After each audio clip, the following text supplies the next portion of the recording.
দেখ কাঁঠাল রবিন, কেমন অভিনয় করি আমি। তোর মা কিছুই বুঝতে পারবে না। এক ডাইনি তার প্রাণ বাঁচাতে অনেক তান্ত্রিকদের থেকে পালাচ্ছিল। তান্ত্রিকেরা হাতে মশাল নিয়ে তার পেছনে ছুটছিল। আরে আরে পালা পালা পালা, শিগগির পালা। আরে ধর ধর ধর ধর ধর ধর, এই ডাইনি আর পালাতে পারবে না। আর পালাতে ধর পারবে না। ধর ধর ধর, দাঁড়াও, যে জাদু তুমি করেছো তার শাস্তি তোমাকে পেতেই হবে।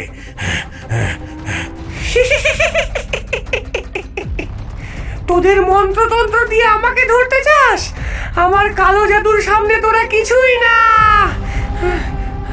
ডাইনি পালাতে পালাতে একটা বাগানে প্রবেশ করে, যেখানে দাঁড়িয়ে আছে একটা বিশাল কাঁঠাল গাছ। এই বাগান, এই গাছ সবকিছু তার চেনা, কারণ এই বাড়িতেই সে একদিন বউ হয়ে এসেছিল। এই গাছ, এই বাগান, না এখানে না, না এই গাছটা, এই গাছটা আমাকে টানছে, বাঁচাও। ডাইনির চিৎকার শেষ হওয়ার আগেই গাছের জাদু তাকে গ্রাস করে ফেলল। সে পরিণত হলো একটা কাঁঠালে। কি অদ্ভুত, কোথায় গেল সে? হ্যাঁ গুরুদেব, এখানে তো কিছুই নেই। চলো অন্য জায়গায় খোঁজ করি। তান্ত্রিকেরা চলে গেলেন, কিন্তু গাছে ঝুলে রইল নতুন একটা কাঁঠাল, যার মধ্যে বন্দি হয়ে রইল ডাইনি। সেই ভয়ঙ্কর রাতের পর ভোর হলো। রবিন এসে দাঁড়ালো তার বাবার লাগানো কাঁঠাল গাছটার সামনে। এ কি, এই গাছে তো কখনো ফল ধরে না, আজ হঠাৎ এত বড় একটা কাঁঠাল? কাঁঠালের ভেতরে বন্দি ডাইনি রবিনকে চিনতে পারে। তার চোখে জ্বলে ওঠে প্রতিশোধের আগুন। এই সেই ছেলে রবিন, যার বাবা আমার বহু বছরের সাধনা নষ্ট করেছিল। শোন রবিন, তোর বাবা একদিন এই বাড়ি থেকে আমাকে তাড়িয়েছিল। আজ আমিও তোকে তোর মায়ের থেকে কেড়ে নেব। কে কে কথা বলছে? তোর বাবার লাগানো এই গাছ আমাকে বন্দি করেছে। আজ আমি মুক্ত হব, আর তুই হবি বন্দি। হ্যাঁ, না না, এ কি হচ্ছে? না, মা মা, কেউ আমাকে বাঁচাও। না না না।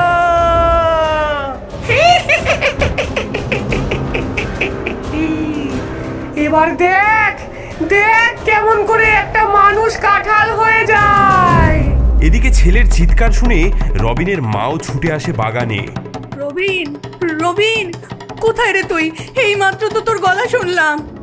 মা মা মা গো, আমি এখানে বন্দি, আমাকে দেখতে পাচ্ছ না মা?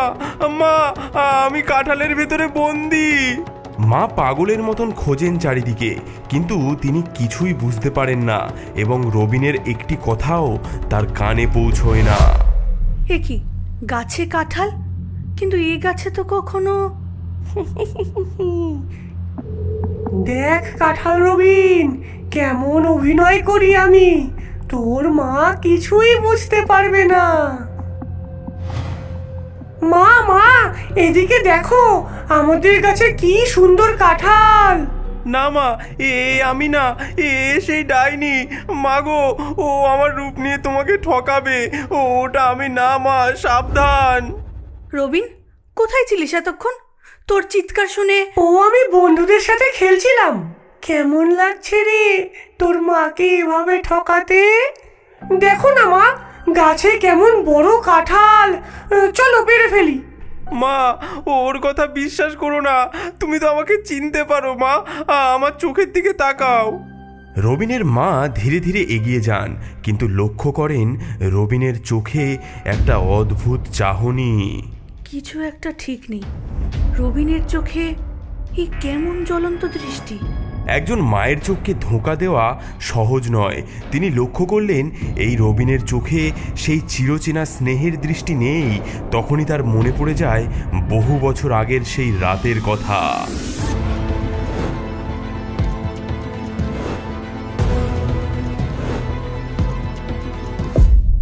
মা, কি ভাবছো?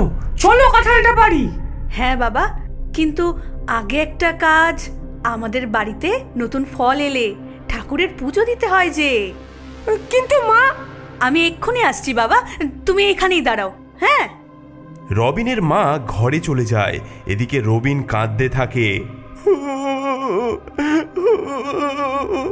রবিনের মা জানেন তার হাতে এখন মাত্র কয়েক মুহূর্তের সময়। তার স্বামীর মন্ত্রপুঁথি খুঁজে বের করতেই হবে তাকে। রবিনের মা একটি পুরনো ঘরের দরজার সামনে দাঁড়ালেন। এই ঘরে তার স্বামীর গোপন সাধনার জিনিসপত্র রাখা আছে। এই ঘরে ঢুকতে স্বামী আমাকে মানা করতেন, কিন্তু আজ যে ঢুকতেই হবে। তিনি ঘরে একটি কালো বাক্স খুলতেই ধুলো ওড়ে। সেখান থেকে একটি পুরনো মন্ত্রপুঁথি বের করেন। বোন, এখনো সময় আছে, ফিরে আয়। কালো জাদু তোকে গ্রাস করে ফেলেছে। কি বললি দাদা? ফিরে যাব? এই সব করছি আমি আমার মৃত স্বামীকে বাঁচানোর জন্য। এ শক্তি, এ ক্ষমতা, এ আমি ছাড়বো না। প্রকৃতির সত্যকে মানতে শেখ। কেউ একবার মরে গেলে সে আর ফিরে আসে না। কিন্তু আমি আমার স্বামীকে ফিরিয়ে আনবই। ওকে ছাড়া আমি বাঁচবো না। ওং হ্রিং ক্রিং ওং ভৈরবায় নমঃ। কালো শক্তি বিনাশ হও।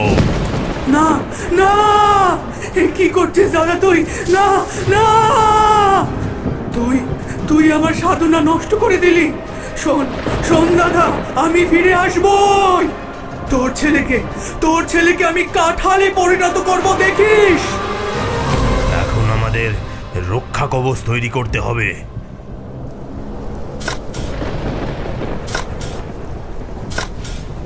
রবিনের বাবা তার বোনের স্বামীর মৃতদেহটি কবর দিয়ে দেন এবং তার উপর মন্ত্র চালান।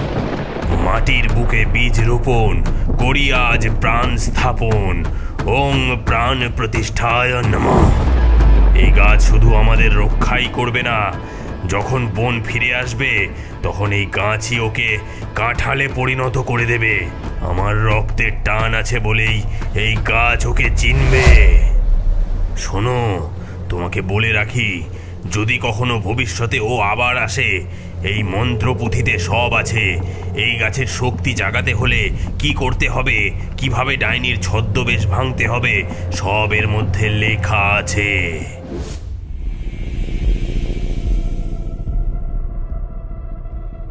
মা, কোথায় গেলে? তাড়াতাড়ি এসো মা।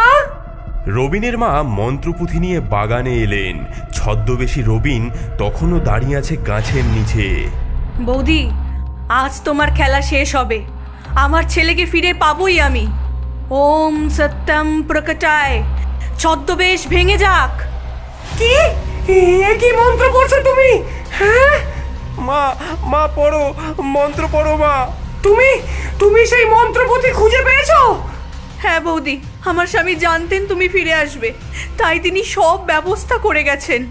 হ্যাঁ, তোমার স্বামী, সে আমার দাদা হয়ে আমার সর্বনাশ করলো। আমার স্বামীকে আমার কাছ থেকে কেড়ে নিল।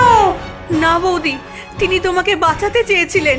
কালো জাদু তোমাকে গ্রাস করেছিল। মায়ার বন্ধন খুলে যাক, সত্যের আলোয় মুক্তি পাক। ওম বিমুক্তি সর্পয় নমঃ। জাদুমন্ত্রে কাঁঠালটি তীব্র আলোতে জ্বলে ওঠে এবং তার থেকে রবিন বেরিয়ে আসে। মা! এদিকে ডাইনি পালানোর চেষ্টা করে, কিন্তু সেই কাঁঠাল গাছের লতাপাতা তাকে জড়িয়ে ধরে। না, আমাকে ছেড়ে দাও, আমাকে ছেড়ে দাও। এমন সময় একটি আলোক ছায়া মূর্তি প্রকাশ পায়। হ্যাঁ বাবা? বোন, তোমাকে ডাইনি হতে দেখে কত রাত যে কেঁদেছি, কিন্তু তোমার রক্ষা করতে পারিনি আমি। দাদা। বোন, তোমার স্বামীকে আমি মারিনি। তিনি নিজেই তোমার কালো জাদুর শিকার হয়েছিলেন। তার দেহ এই গাছের নিচেই আমি কবর দিয়েছি। এই গাছে তার আত্মা এখনো বিরাজ করে। কাঁঠাল গাছ থেকে আরেকটি আত্মা বেরিয়ে আসে। রূপা, তুমি এখানে? আমি তোমাকে খুঁজতে গিয়ে নিজেকে হারিয়ে ফেললাম। শক্তির নেশায় আমি অন্ধ হয়ে গেলাম। এখনো সময় আছে বোন, তোমার স্বামীর পাশে থাকো চিরকাল। হ্যাঁ দাদা, আমি প্রস্তুত। আমি আমার পাপের প্রায়শ্চিত্ত করতে চাই। ধীরে ধীরে ডাইনি একটি নতুন কাঁঠাল গাছে রূপান্তরিত হতে থাকে। তারপর থেকে প্রতি বছর সেই গাছে ফলে মিষ্টি কাঁঠাল। লোকে বলে এই গাছের কাঁঠাল খেলে নাকি সব ঘৃণা হিংসা দূর হয়ে যায়, থাকে শুধু ভালোবাসা।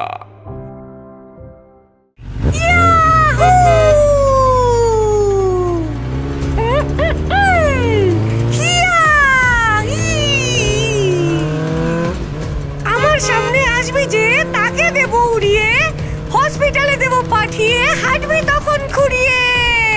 ইয়াহু!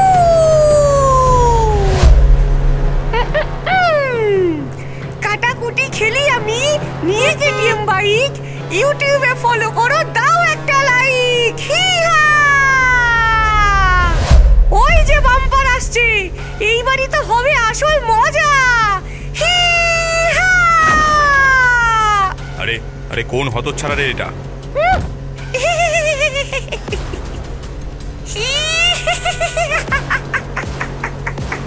পালাও পালাও পালাও, সাবধানে প্রাণ বাঁচিয়ে, প্রাণ বাঁচিয়ে পালাও, পালাও পালাও, সাবধানে প্রাণ বাঁচিয়ে, প্রাণ বাঁচিয়ে পালাও।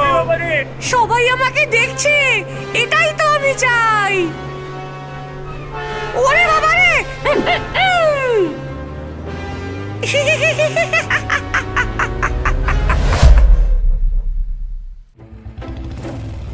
ভাই, এটাই তো জীবন। আরে খোকারা, এত আস্তে আস্তে গাড়ি চালালে হবে? দম থাকলে আমার সাথে রেস লাগাও। পারে না বাইক চালাতে, বাইক চালাতে এসেছে। ভিতুর ডিম যত সব। হি-হা! এই এই কি বললো ওই মেয়েটা? আমি ভীতু? দাঁড়াও দাঁড়াও, দেখাচ্ছি তোমাকে মজা। ঠিক আছে, রেস লাগাও, দেখি কে জেতে। ঠিক আছে, তাহলে চলো ব্রিজ পর্যন্ত রেস লাগাই। যে আগে ব্রিজে পৌঁছবে সে জিতবে। ঠিক আছে, তোমাকে আমি আগে যেতে দিচ্ছি। যাও, লেডিস ফার্স্ট। তোমাকে জেতার সুযোগ দিচ্ছি একটা, যদিও তুমি জিততে পারবে না। ঠিক আছে, সে তো দেখাই যাবে। ডাইনি হুশ করে লালুর সামনে দিয়ে বাইক নিয়ে বেরিয়ে যায়। লালুও তাকে অনুসরণ করে। দুজনার মধ্যে ধুমধুমার রেস হতে থাকে।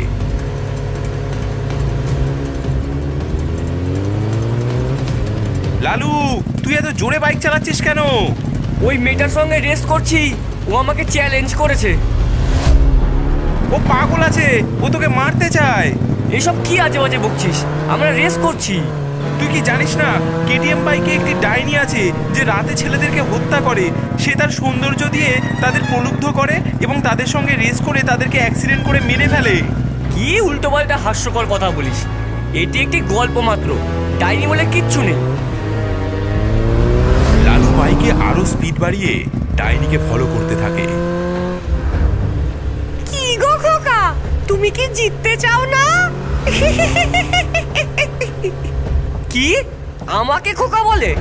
হ্যাঁ গো খোকা, এইসব রেস করা বড়দের ব্যাপার, তোমাদের মতো বাচ্চাদের জন্য এটা নয়। তবে রে বেটা, যতই চেষ্টা করো আমাকে ওভারটেক তুমি করতেই পারবে না।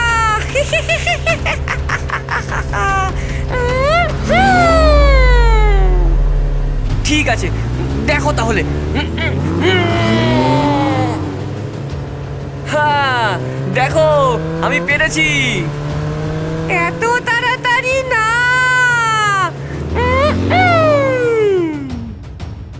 ডাইনি তার বাইকের স্পিড বাড়িয়ে লালুর বাইকের পেছনে জোরে ধাক্কা মারে এবং লালু বাইকের ব্যালেন্স বিগড়ে ব্রিজ থেকে পড়ে যায়।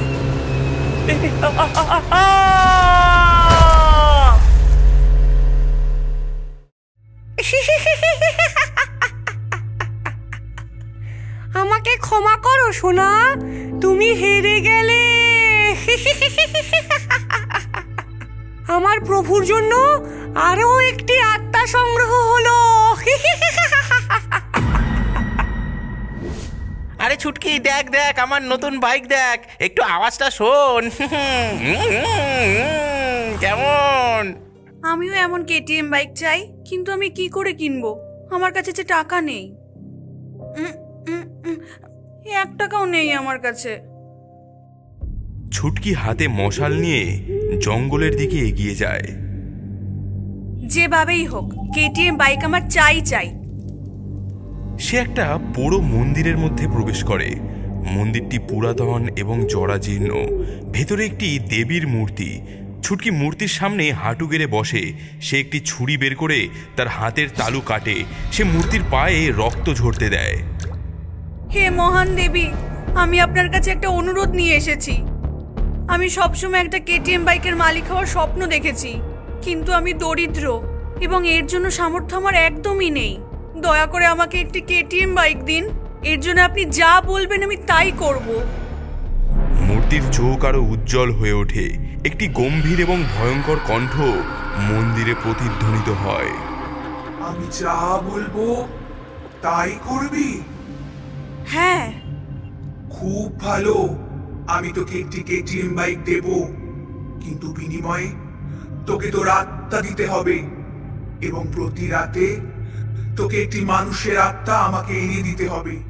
তুই তোর এই বাইকের ব্যবহার করে মানুষদেরকে হত্যা করে তাদের আত্মাকে আমার কাছে নিয়ে আসবি। বল, এতে কি তুই রাজি? আমি রাজি। ঠিক আছে, বাইরে গিয়ে দেখ, তোর জন্য কেটিএম বাইক অপেক্ষা করছে। আর মনে রাখিস, তোর আত্মা এখন থেকে আমার। যদি একদিনও তুই আত্মা আনতে ব্যর্থ হয়েছিস, তাহলে মৃত্যুর চেয়েও খারাপ পরিণতি তোকে ভোগ করতে হবে। আমি রাজি। দেবী মন্ত্র বলে ছুটকিকে এক ডাইনিতে পরিবর্তিত করে ফেলে। সে মন্দির থেকে বেরিয়ে আসে। ডাইনিরূপী ছুটকি মন্দিরের বাইরে পার্ক করা একটি চকচকে নতুন কেটিএম বাইক দেখতে পায়। সে দৌড়ে এসে বাইকটি জড়িয়ে ধরে। এত সুন্দর একটা নতুন বাইক! ধন্যবাদ, ধন্যবাদ প্রভু।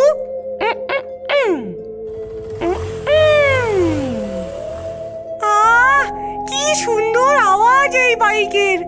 ধন্যবাদ প্রভু, আপনাকে অসংখ্য ধন্যবাদ।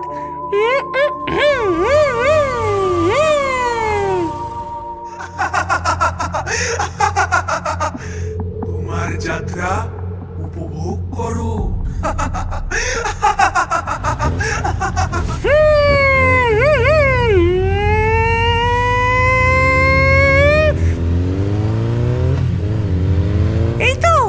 এই তো আমার নতুন শিকার পেয়ে গেছি।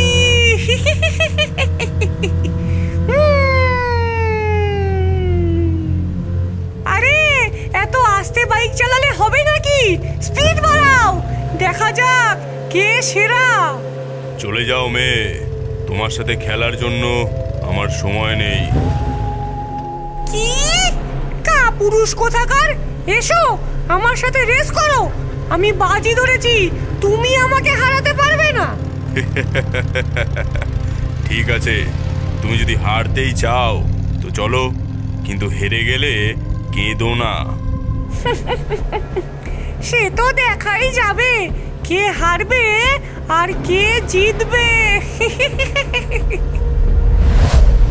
মানুষটি ডাইনিকে ফলো করতে থাকে। এদিকে ডাইনি খুব স্পিডে এগিয়ে যেতে থাকে। মানুষটি লক্ষ্য করে এটা আদেও কোনো মেয়ে নয়, এটা একটা ডাইনি এবং তার বাইকের থেকে লাল আভা বেরোচ্ছে। এদিকে ডাইনি সেই লোকটিকে ধাক্কা মারার চেষ্টা করে, কিন্তু লোকটি খুব পাকা ড্রাইভার হওয়ায় সে এই সব কিছুই এড়িয়ে যায়। লোকটি বুঝতে পারে যে ডাইনি তাকে ফাঁদে ফেলার চেষ্টা করছে। ঠিক আছে, মানলাম যে তুমি আমার থেকে অনেক দ্রুত গতিতে বাইক রাইড করতে পারো, কিন্তু তুমি কি এই বক্ররেখাগুলো এড়িয়ে যেতে পারো? অবশ্যই পারি, দেখো আমি কেমন ভাবে বাইক চালাই। ডাইনি তার বাইকটিকে এপাশ ওপাশ করে ঠিক বক্ররেখাগুলো এড়িয়ে যেতে থাকে এবং সেই সঙ্গেই সেই লোকটিকে ধাক্কা মারারও চেষ্টা চালিয়ে যেতে থাকে।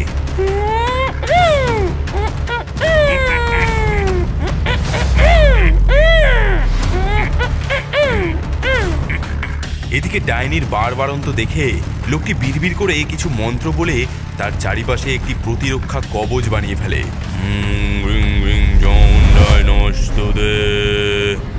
রাত হলেই ভূতেরা যখন করে আনা গোনা, আসি আমি ভূত তাড়াতে, নাম আমার মোনা।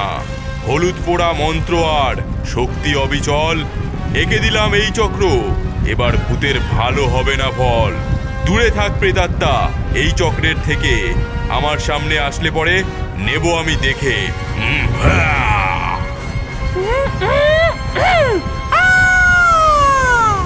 চমৎকার চেষ্টা ডাইনি, কিন্তু তুই আমাকে বোকা বানাতে পারবি না। হ্যাঁ, এই হতচ্ছাড়া বুড়ো আমাকে চিনতে পারলো কি করে? দাঁড়া, দেখাচ্ছি মজা, তোকে এখনই শেষ করতে হবে।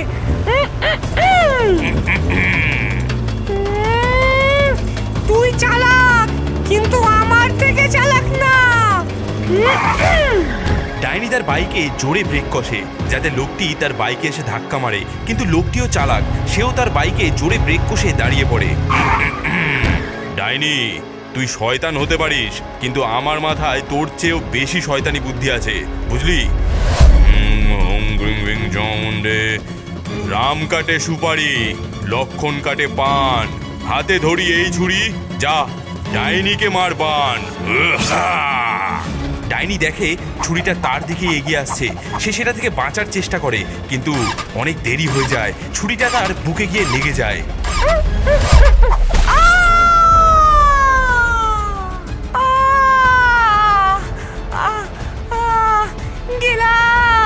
গেলাম গো।